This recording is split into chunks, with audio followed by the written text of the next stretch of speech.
Hey guys, welcome to my videos. So guys, I read a piece of article, a news article, and that I really find it worth discussing over here. So this was about a woman in Barrie, Ontario. She was subjected to an accident, unfortunately. Luckily, she's all right. But what happened, her car was completely written off. As per the statement, it was hit by a pickup truck and the driver fled away.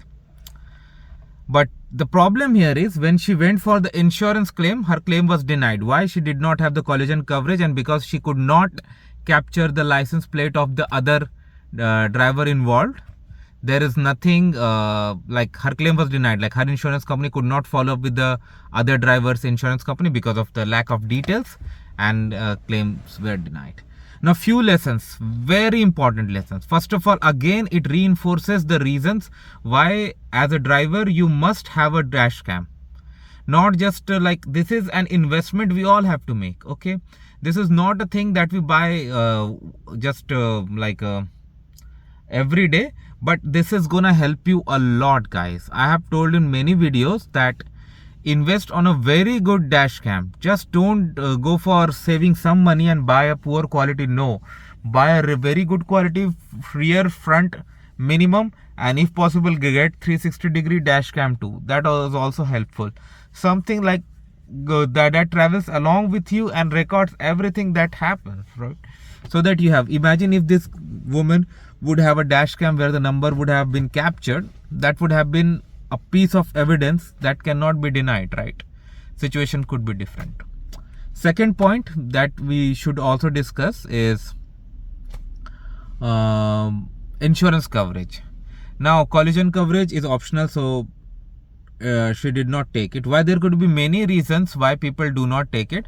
Some important reasons are, first is like saving money. Everyone wants to save money. Who doesn't? And especially when insurance costs are too high, people really want to save money, so they do that. So there's nothing wrong in it, but be careful. Don't deny something that you really need, because if you do that, later on you could be in a much bigger trouble. So don't deny that, guys.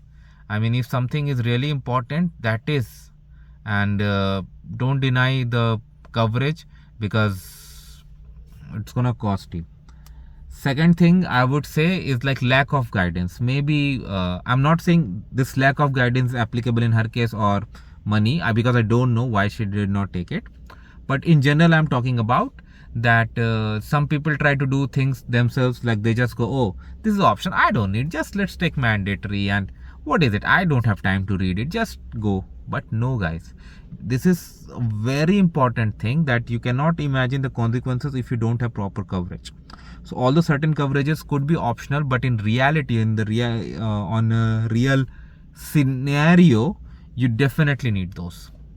So do proper research. There's no harm in doing it yourself, but do proper research. Identify everything. If there is something that is being offered to you, before you deny or accept, read what exactly it is, and imagine the perfect situation when you actually need it. For someone like me, like when I buy insurance, I select all optional. Why? Like how much I would save per year, $200-$300. It's okay.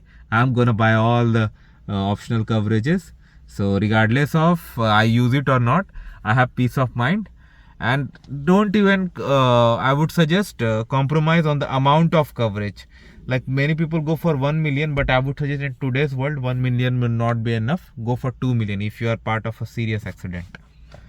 So that's what I would suggest, guys. Let me know what you feel about it. Thanks for watching this. Please subscribe to the channel. Thank you.